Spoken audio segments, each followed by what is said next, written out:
Hello, everyone. You are listening to and watching the Open to Happiness podcast. I am your host, Nicoletta. Welcome back for another episode. Today, I will be joined by Deanna Hansen, the founder of Block Therapy and Fluid Isometrics from Winnipeg, Canada.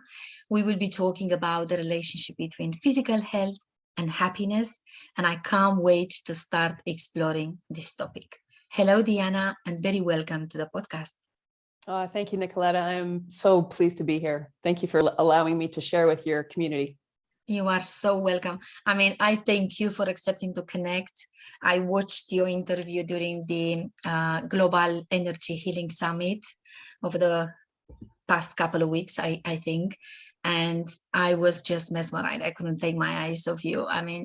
You were mind-blowing. Everything that you shared was so captivating. And I really wanted to share this with my audience and with all of the other people that might be watching accidentally now and again and in the future as well. So shall we start by finding out a little bit about you? Who are you, Deanna? And how was your journey in life so far? What brought you to this point to set up the block therapy business? It's a loaded question. It is a little bit. Yeah, life has been a real blessing. I've actually had a lot of struggles in life, as I'm sure everybody has. That's partly what life is all about. But it's really the struggles I find that allow us to move beyond ourselves. It allowed me to create this process.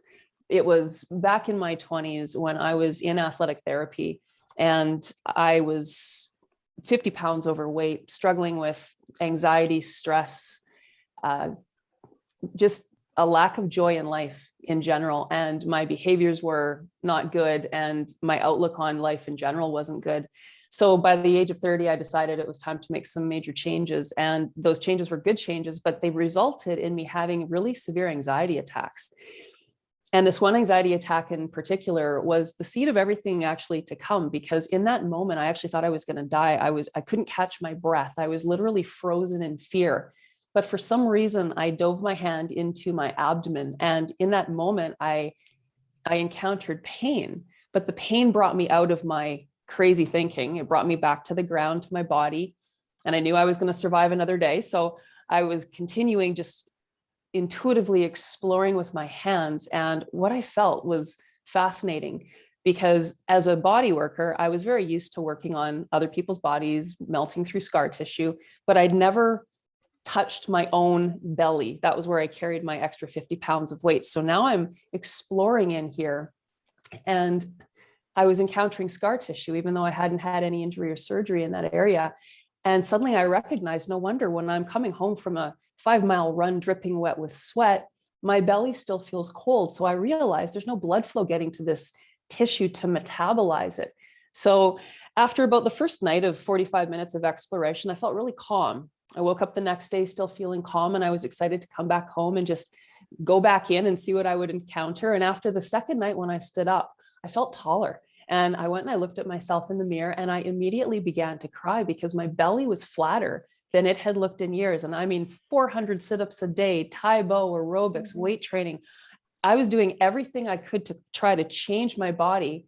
And it was changing, but not for the better. And then suddenly in 2 days of this, I was having results. So every night I would come home from work and I would continue to explore. And after 2 weeks, my chronic low back pain was gone. And I had a completely different outlook on life. So I started flipping my patients onto their backs and exploring intuitively with them. And I was getting incredible results from them as well. And that started attracting other therapists to learn my work. So that was 21 years ago. That sounds amazing. It's so encouraging for me and for many others that would be watching this. Tell us a bit more then. So you've discovered something by connecting with your physical body, by getting in touch with your soul in a way, by stopping that fast racing mind, keeping us in overthinking and self-sabotaging sort of ideas and thoughts. And you're discovering that this is actually having a healing sort of outcome. Yeah, it's something magical happening there. What happened after that?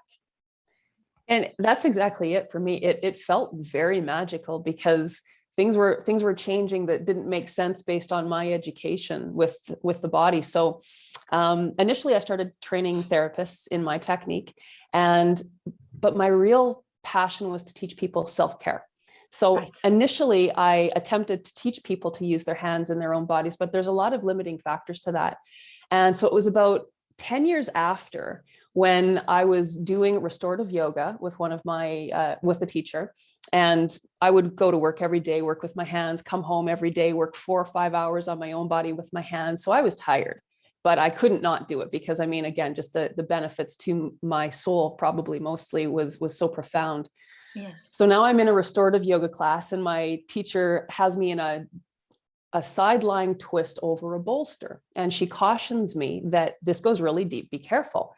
And I thought, oh my gosh, I've been diving so deeply into my own body with my hands for years. I hardly felt it. And I had an Iyengar yoga wooden block, a rectangular block nearby. And I said, I want to lie on that. She's like, oh my gosh, that's too deep. And I said, no, just let me do this. So as soon as I do, I was like, wow, I don't have to use my hands. I can move my body into the wood and get a similar sensation, but it had sharp edges to it. So for 2 years, I worked with one of my therapists who was also a woodworker, and we developed the actual block buddy, the tool, with a specific size and shape. There's actually 2 of them, 2 different sizes. And the key is that we're working in the fascia system. So it's so important to understand fascia to really grasp Right. what this is all about and what we're doing here. Tell so us about fascia. Yes. I will tell you about Yes. fascia. So the way I see fascia is we have trillions of cells in the body. Right. And every cell I see is being interconnected to every other cell through the fascia system. It's really the communication system in the body. It supports the cells in proper alignment. And I kind of look at it like a building. I live in a 30-story building. So the walls, floors, and the ceilings are what creates the structure for the space for the people to live inside. So the fascia is kind of like that. It's Right. the structure for the cells so that the cells can do all of their beautiful, amazing things inside that they do. So my goal is to support the fascia, because the fascia supports the cells, and the Right. cells are here to drive our lives. So we want to make sure that the fascia system is looked after properly. And that's the beautiful thing, is when you really understand how to take care of your fascia system, everything from pain, aging, disease, trauma, it's all connected in this system. So when we can understand how to keep the system fluid and heated lifelong, then life flows with ease. Right. So how do we take care of our fascia then? So there's 3 parts to this process. Right. The first part is creating the space. So what we first need to understand is what happens as we age. Basically, gravity is this constant force pulling us down. We basically become shorter and wider, but we wind down. Depending on if we're right or left side dominant, we're going to wind down in one direction or another, but we literally wind away from proper alignment. So what the fascia does, because it's here to protect us and support us, and it wants us to stay upright. So if you look at most people standing, most people don't stand with equal weight on both feet with correct alignment. They'll shift over to one side. So as the body starts to shift, the fascia starts to grip. It grips onto bone and to other things to create stability. Right. And these grips will grip to bone with a force up to 2,000 pounds per square inch, but it's a magnetic force. Right. So what we do with the block is, when we're lying on this tool, and we lie in each position for a minimum of 3 minutes, nothing's aggressive or forceful. It's all very restorative and safe. So as we're lying in a position, we're literally searching for pain, because pain equals adhesion. So as we lie there and we connect to proper diaphragmatic breathing, we start heating the area so we can melt through the adhesions that the fascia had developed. And the reason this is important, because the adhesions block blood and oxygen flow to cells. And that's what creates pain, aging, and disease, is when your cells don't have proper food and they're dirty, then the environment isn't healthy. So we want to make sure that the environment is constantly flowing. As long as cells are properly fed and clean, they're doing their job and they're happy for us, or they're happy. So when we get into position, we melt through those adhesions so that we can improve that blood and oxygen flow. And then that second component is proper diaphragmatic breathing, because ultimately what happens over time, right here is the diaphragm. And if it's working properly, it moves up and down in the body like this. When we inhale, it moves down. When we exhale, it moves up. So it keeps all of these organs heated. It gives a nice massage, and it's also the foundation for the rib cage. So if this muscle becomes weak because we're not a conscious breather, we fall in. When we fall in, we balloon outward. The organs get displaced. So for example, right here is the stomach organ. We also have the aorta, the main artery leaving the heart. So if I'm falling in and I'm collapsed here, I'm putting immense stress in this area. And that can down the road relate to high blood pressure, issues with digestion, absorption. So everything really comes down to making sure that your cells are properly fed and clean through correct alignment. So through the process of lying on the tool, we melt the adhesions, connecting to the breath, we feed oxygen into space previously blocked. And then the third part is understanding proper postural foundation, how to support our cells in correct alignment. And even the tongue muscle, this is really interesting. Even the tongue muscle is designed to help support the weight of the head, but people don't recognize and how to use it properly. So it becomes a hindrance. When people have a double chin, it's actually a weak, displaced tongue. And then that causes everything to come forward, and it creates blockages to flow to the brain because we've got the carotid arteries here. So the tongue is right here. And when it becomes thick and twisted, your thyroid gets affected, everything gets affected. So it really comes down to understanding it's all about flow. As long as there's optimal flow in the body, things can come in, but they leave. We can choose to keep what serves us and let go what doesn't through the process of the breath. So if we're not breathing properly and we're collapsed and we're stagnant, we have a whole bunch of areas of the body that don't have energy, that aren't communicating properly with our brain, and therefore with how to perceive life, because we get caught in cycles of past and future when we're not breathing diaphragmatically. If we breathe through the muscles of the upper chest, in fact, it keeps us locked in a negative stress pattern in the brain. When we breathe through the diaphragm, it changes that brain pattern to be relaxed. And then we can view each moment as a unique moment and really serve our lives with joy and happiness, because each opportunity is new, as opposed to getting caught in the repetitive cycles of how we choose to live. So wonderful, Deanna. So you're having some struggles yourself.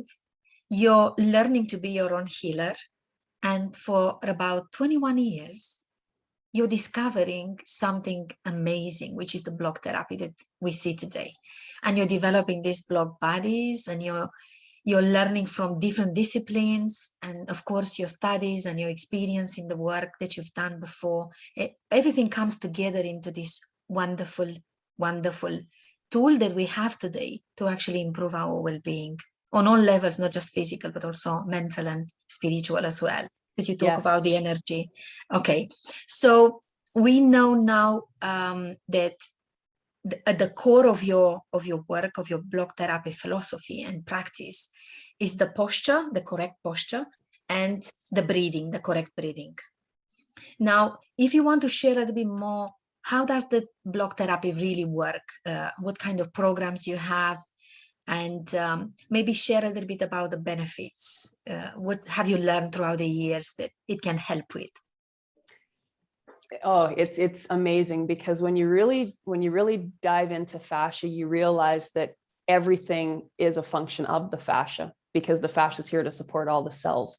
So for me, the very first thing was the anxiety piece. And I used to say, I have anxiety. Now what I understand, if I'm feeling anxious, it's because my cells are doing their work, but I'm not supporting them properly. I'm not giving them what they need. If I'm exhausted or dehydrated or not feeding myself well, and then I turn around and I expect my cells to look after me, there's a bit of a disconnect there. So understanding, first of all, the language of the cell is key. So whether it's pain, anxiety, other sensations, these are all just the language that the cell uses to let us know that it needs attention. So that's the first thing. And for me, that was the first thing that changed, was the anxiety. And then the second thing right away was that size and shape piece, because again, I was the person that was starving and working out like a fiend and getting bigger. So I'm like, okay, the rules of weight loss aren't applying to me. Why? Very frustrating, but I learned I wasn't breathing properly. And in fact, in 2014, they did a study in Australia through the medical news showing that 84% of weight loss comes through proper exhalation. So if we aren't tapped into this proper breathing mechanism, we're locked in the body, and we're holding and storing everything. And because the breath, if you think of a balloon, when you blow up a balloon nice and full, it's round, it glows, it almost defies gravity. But if you let half of the air out of the balloon, now it becomes wrinkled, it becomes dense and heavy, it can accumulate dirt and debris. So if we don't breathe properly lifelong, that's what happens to our cells. And that's really what aging is. You know, we become wrinkly, we accumulate age spots and all those things, but we don't have to. If we understand how to breathe properly, then we can really go through time without the negative effects of gravity taking over. We have the control through the breath. So what's cool about that is when we are breathing properly, we don't allow the body to compress. So from the perspective of size loss and size management, if we collapse, we balloon, we become toxic because we have less flow, we accumulate debris that causes the cells to expand even more. So compression and toxicity are huge to understand in order to manage a healthy size and shape. And if your body is functioning at a high energetic level, it can handle insults. It can recalibrate very easily. If it doesn't have space to adapt, it can't handle those insults very well. And then our body goes through aging and changing in the size and shape very quickly in a negative way. So there's that. There's also the anti-aging piece, which we talked about. But more than that, even if you look at like when people say anti-aging, of course, it's full body, it's everything. But people often think of, the face and how it's aging. So I'm 52 now. And when I was in my 20s, I feel I almost looked older in my 20s because I was so contorted and asymmetrical and ballooned, just so unhealthy. And what's interesting is if you look at most people will sit either like this or like this. We tip, and you got to think of what gravity is going to do to that. It's going to start pulling tissue down on one side. And because the fascia is here to stop that, it grips onto bone all throughout. And then those grips, those adhesions block flow to the skin, to the eyes, to the brain, to the hair. So working through this process, we get into the fascia and we melt those adhesions. We inflate those cells with proper breath through the training, and then we understand how to strengthen. So one whole component, I have a 9-day program to strengthen the tongue, because understanding how to support the head is also part of this whole thing. We don't want to fall in and collapse and let everything get congested, because again, when it's congested, it gets dirty, and then we have an acidic environment and we can attract disease. So from all the perspectives of what the fascia does for the body, block therapy helps all of those as well. Even trauma. If I've had a trauma 30 years ago, and what happens with trauma, first of all, is pain, fear, and stress cause us to reactively hold the breath. So if something traumatic happens, it gets stuck inside the body. If you look at an animal, a deer that survives an attempted killing, it shakes. It lets that energy out, where people, we freeze. So if we freeze that emotion inside the body as well. And then it can come back on us very repeatedly, and it can be PTSD. Yes. So to open up the fascia and to open up all of those spaces and pump oxygen into there, we push out the old, even the negative emotion, the negative energy that was stuck. So we can get past that trauma, and we can even go back and we can view that traumatic episode from a different lens once you've released it. So really this benefits everything. Oh my God, it sounds fantastic. I mean, this is complementary medicine in a way. It's an extension to medicine.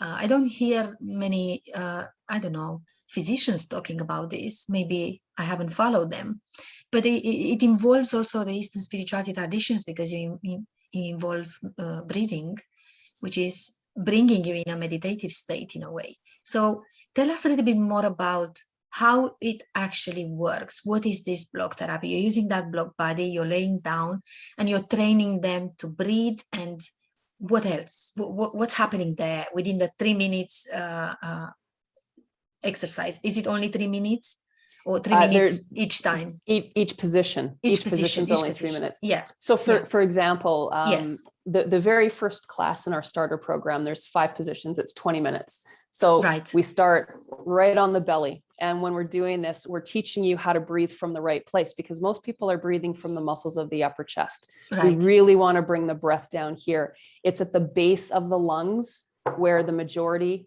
of the oxygen receptor sites reside. So if we're breathing only this deep, we're missing all of this absorption and detoxification. So we first teach how to breathe properly. And then again, if I've been locked like this area is going to be frozen. So we work through the lower ribs, we work through the side ribs, we work through the sternum, we work through the entire rib cage. The very first class is always core and rib cage, because it's all about connecting to that proper breath. And once you connect to your proper breath, you're a more efficient healing machine, so that everything else that we do everywhere else in the body becomes that more effective. And then we've got classes for the pelvis, legs, and feet. So we want to make sure that all the channels all the way down to the feet are open, and then the head, neck, and arms. We work every single inch of the body in block therapy. And the key is, again, to find all of those adhesions, because we ultimately want to promote flow. So the calves and the feet are major cause sites for everything up the chain. And this is something that I think are so unique about in how we view the body, because let's say somebody has a herniated disc in their back. So typically, if you go to see somebody for therapy, they're going to work on the area of pain, but we need to work on the cause sites, because the calves and the feet are the furthest from the engine, and the way that the fascia rolls around the calf and manipulates the mechanics affects everything up the chain. So typically we get pulled in. We got one side that's going to act more like a flat tire than the other side, and then the opposite side will splint to stop the body from tipping over. So we end up with a little bit of a war going on inside the body, and that creates tension up the chain. So as I'm getting pulled forward and down, those vertebrae, they start to do this, and then the disc starts to shoot out the back, and then it creates problems. So to work on the back without addressing the cause doesn't get us anywhere very far. So with block therapy, we go to those cause sites, and we make sure that we're releasing the fascia pattern that's in the limbs as well as through the entire body, so we can bring those cells back into balance so that they can receive proper flow. And as long as, again, they're getting properly fed and clean, they're doing their job and they're not screaming at you. It's when they're away from their home and we're still expecting them to work on our behalf that they start to scream. And initially that pain signal might be nice and small. And if we address it right away, we can get results right away. But if we ignore it, like most people do, and we posturally avoid or we mask the pain somehow, they're going to continue to scream until they don't have any voice at all. And that's when disease really sets in, is when they're kind of away from us and we're slugging around these cells that, no longer are working for our health. Most people are really only surviving, they're not thriving, because they're not using all of their cells to their body's advantage. They're maybe using 10 or 20% because that's the amount of oxygen we're feeding. And it really comes down to that. And I mean, I've heard so many times that we only use 10% of our brain. I believe we're really only feeding 10% oxygen in the body because people are just simply breathing from the wrong space. We feed the body up to 6 times the oxygen when breathing diaphragmatically compared to the muscles of the upper chest. 6 times, that's 600%. That's a huge amount. It makes sense, and it's such a simple technique. I mean, philosophy, if you think about it, yet it is. It's 21st century, and we barely start working on this and understanding the mechanics of this.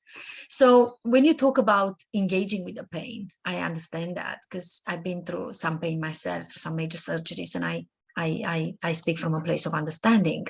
It's about transcending that and really not feeding the pain, but letting it be part of your life, letting it maybe give you some messages, teach you some lessons about whereabout you're not well, you're not aligned, you're not careful. Yeah.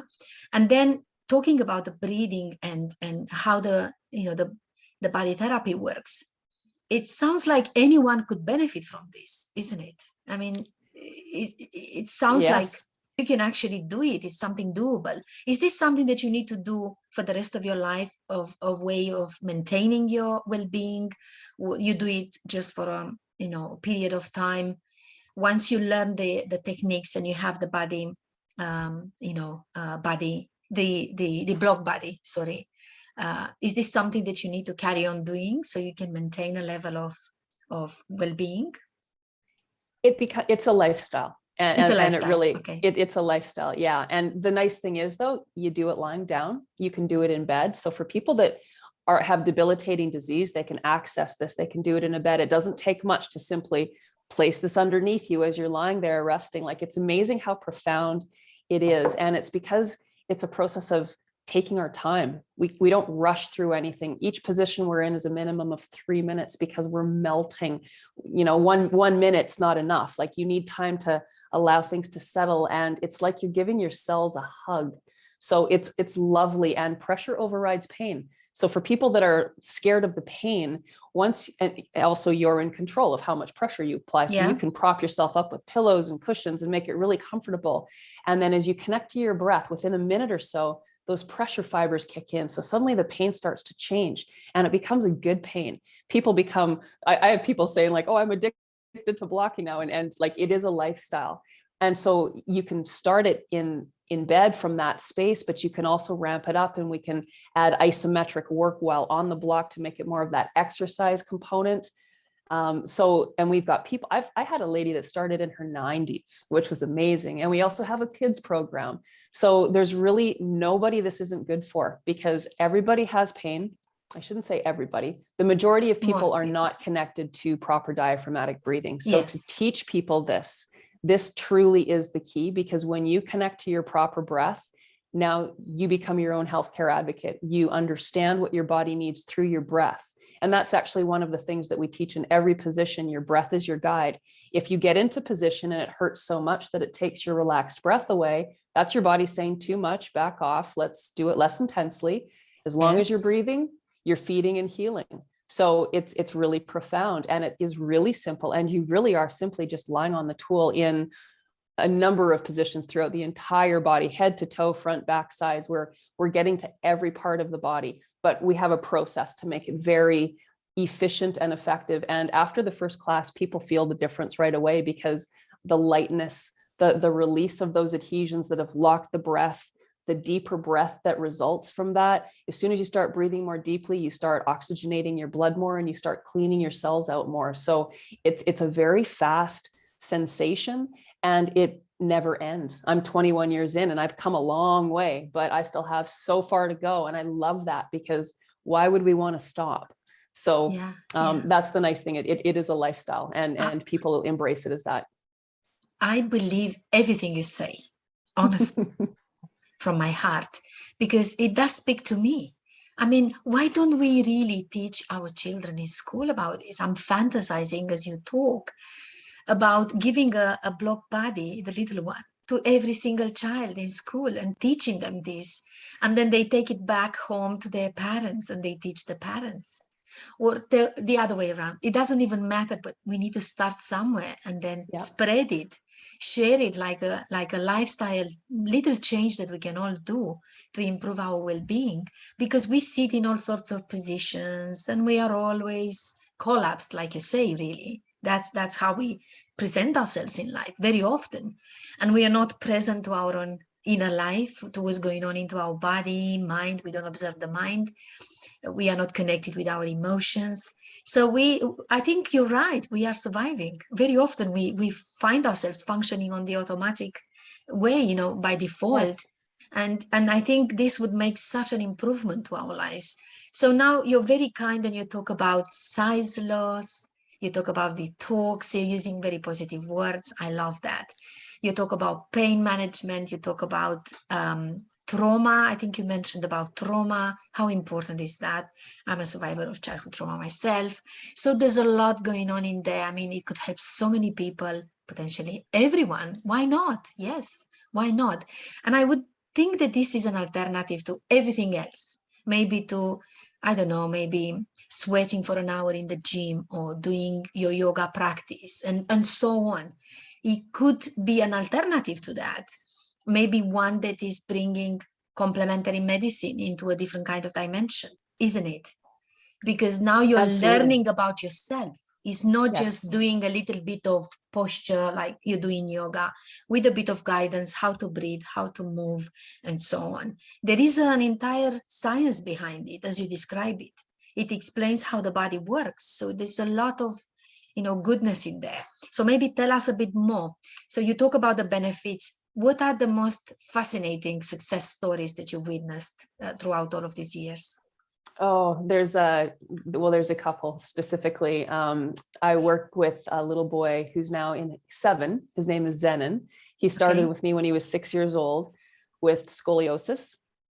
And it was interesting because for 6 months or so, he really started to go downhill. And then I met him and his parents. We actually have a YouTube discussion on this. It's fascinating. So they figured that when he was 6 years old, he picked up the bow and arrow. And a couple hours a day, he was like pulling his body this direction every single day. So then when I now see him, he's very much twisted. And they wanted to brace him for 18 hours a day, 6 years old. And then by the time he was a teenager, they wanted to fuse his entire spine. So they also found out that he had a CRE1 malformation, a syrinx, and his tonsils were enlarged, and that they wanted to do surgery for that. So 15 months later, he's straight. He doesn't need surgery. And one of the things I had him doing besides the blocking was I said, now we've got to train your body in the opposite direction. So I said, like, you got to train the bow and arrow the other way now. So we were able to unwind him, and he's thriving now. He's 7. So he's probably my most favorite of all. Another gentleman, Gary Sharp, he is from the UK, and he has the outthinking Parkinson's is his site. Right. So he's been blocking for 2 years, and he showed his progress along the way. He went from where he was to standing up straight. And about 2 months ago, I added a hair health class into my membership where I taught people how to move the scalp away from the skull and really improve the flow to the hair follicles. But he has done, after 3 weeks, he did it for 3 weeks every single day. And he said he thinks that has been the most impactful thing for improving his symptoms, improving the way his meds work for him. So again, just amazing. And as a result of him, I connected with another woman with Parkinson's, and her doctors are seeing her numbers going in the opposite direction. So that's all extremely exciting. And then there's so many. We have a massive community now. Whether it's, again, chronic pains of decades or there's just everything. It's everything. And each one is just so heartwarming, because when people have been looking for a solution, whether it's your size and shape, or whether it's, finally like you're feeling creative again because you've removed all of those mental blocks that were connected in the folds of layers. Suddenly your life is different, and you think differently, you perceive everything differently. So there's just no end to the benefit, and it's very exciting and heartwarming for me. Community is the life breath of this whole thing for me. So wonderful. It's magic what you're talking about, isn't it? This is a miracle with a boy with a scoliosis and Parkinson's, quite severe conditions, not something that the standard, the conventional medicine would be able to address to this level, to this success. So I would imagine that doing the blocking, now I'm going to talk in your terms, doing the blocking, having that little block body and playing with it, and aligning yourself, learning to breathe like a pro, and then and then naturally,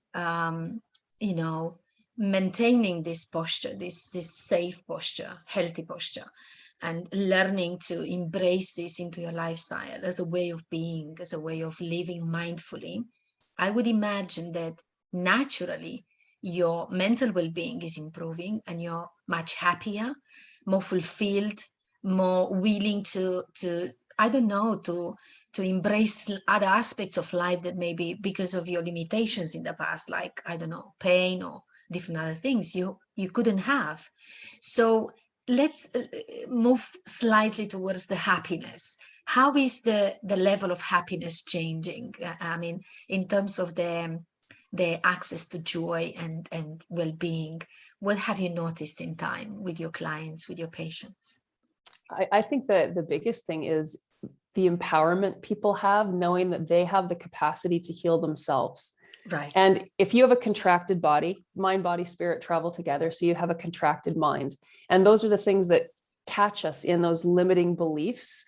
And again, that's connected to the upper chest breath and how it locks us in fear, in thoughts of past and future, compared to breathing diaphragmatically, which brings us to the moment and brings us to a space of relaxation. So when we have that, first of all, we're moving all the garbage out of the body. So it's kind of like if you walk into, a garage filled with garbage and that's your home. It smells, you got to walk around stuff. You don't really want to touch anything.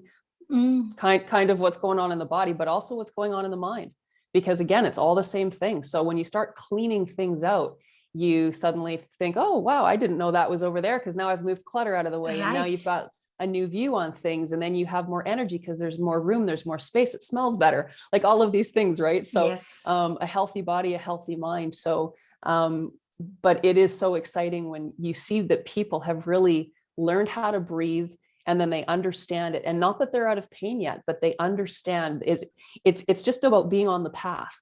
We don't have to go from 0 to 100 and be completely well. We just want to know that what we're doing is the right thing, right, and that we're making progress and we're taking steps forward. And then as soon as you have that, there's hope. And I mean, hope changes everything compared to feeling like, oh, well, I have nothing left to live for. I'm going to be in 8 out of 10 pain for the rest of my life, yes. like all medicated. That's not a lot of hope there. Yes. It doesn't leave a lot of room to use your creative gifts that God gave us. So when you start having that hope, it's amazing how that energy just burns inside you, and you view everything from a different lens. And again, the capacity to forgive yourself and to forgive others and to be compassionate. It's hard to feel compassion to somebody else struggling when you're in so much pain you can't even see outside yourself. But when you can suddenly look and see, and that's probably the most joyous thing that I can see, is when I see somebody that's truly gained power within themselves to know how to look after their own bodies. That to me is the icing on the cake. Thank you so much for bringing this into the world, and for, I think in a way you've been trusted to be able to develop this. And probably your pain that was given to you prior to this moment when you awaken and you realize that something needs to shift, has been the price you had to pay for this beautiful gift, or maybe the difficult path towards that moment when you've developed something wonderful. Because without that pain, without that suffering, you wouldn't have been able to really discover this, is it? No. So what yeah, how has your happiness improved throughout all of these years, the past 2 decades, doing blocking and bringing this wonderful practice into the world? Well, that's been an interesting journey in and of itself, because the work is simple. Creating a business isn't. Well, so, I know that. Tell me about it. Yeah. So there has been a lot of pain around creating a business to try to figure out, how do you take an idea and how do you feed it to the masses in a sustainable way that is simple to do, affordable, all of those things. So, but again, I do believe I was entrusted with this, because I realized a long time ago that I'm going to die doing this work. Nothing will take me from this work. So, and that's the best part. I don't have to figure out what my purpose is. I'm completely aware what I'm here to do. And so in that one sense in itself, I feel so incredibly blessed, because I'm very much, this is my life. I don't have children. So I was able to put all of my energy and all of my resources into doing this. And now it's starting to thrive. So for me, the feeling of, okay, so the business is actually working. It's come together, and we're global, and we're helping thousands and thousands of people. That to me is just amazing now. So it took 18 years though, before I started to really see the business Yeah. working as a business. So, but again, along the way, it was anytime I might have been like, I don't even know what I'm doing and how I'm going to keep doing this, somebody would reach out and they would say, oh my gosh, your work changed my life. And that's all it would take for me to realize I can keep going. I can keep doing what I got to do. So yes, so well said. I mean, thank you for not giving up, because very often we want material results to measure the success in our business or in the work we do, whether it's service to the humanity, like I'm doing with my charity, with paid work in my therapy practice and so on. So I understand that very well. Thank you for not giving up, because now you can share this with the entire world. And I'm happy for you that you feel like thriving, because you have a life of meaning. And even if you don't have children, little children that grow up, this is your child. The block therapy is your child, and what a wonderful child you bring into the world. And it's there forever. I mean, it's there to be nurtured by others and so on, and grow and develop. Wonderful. So now, towards the end of our podcast, a few final words for our watchers and listeners. What would be your words of wisdom today for them? I think the most important thing is be kind to yourself. Be kind to yourself first. And then when you can really nurture that inner child, and you can love all the warts, all the flaws, all the imperfections, and you can still love that inner child as you would someone else, then you thrive, because then you're emitting that love from inside yourself, and everything else falls into place. Rather than looking outside of ourselves first to try to find forgiveness from others, turn it in and just know that whatever you've done, wherever you are, it's another day. And if you can approach it from a place of conscious awareness and conscious breath, each moment is unique. We don't need to go back and cycle through all the garbage. It's done. It created where you are right now, but tomorrow's a new day. And if we can really embrace that mindset, then I think we can step forward in life with a clear conscience, a clear heart, and help others on a path of feeling as best as they possibly can. We want people to thrive. We don't want to just survive. And I think really from the base of everybody's soul, we want to see everybody thrive. We don't need competition. We don't need, other people have to fail for me to succeed. I believe everything should be win-win, and there's the capacity to have that, but we got to turn it in first though. And we got to make sure that inside ourselves, we're really feeding our soul, and then it's simple. Thank you so much for your caring and empathical philosophy of life. I'm sure that this is transpiring into the work you're doing, into this beautiful work of blocking. Thank you so much for bringing your understanding of happiness to the perspective of your life and work experience. And thank you for showing us that there is room for happiness throughout hardship and pain, throughout life challenges, which we all face somehow in a way or another throughout life. And thank you for sharing your recipe for happiness in this changing world, because kindness and self-love, I think they are the first steps towards permitting ourselves, allowing ourselves to live a happy and joyful and fulfilling life. A big thanks to all of you watching and listening, and many, many thanks to you, Deanna, for everything that you brought in this podcast episode. I'm sure we will talk again soon in the future, because there's so many questions I didn't get a chance to ask, and I'm sure you have a lot of wisdom to share with us. Many thanks. Thank you so much. This has been an absolute pleasure. Thank you. Until next time, we are wishing you all good health and happiness. Bye for now.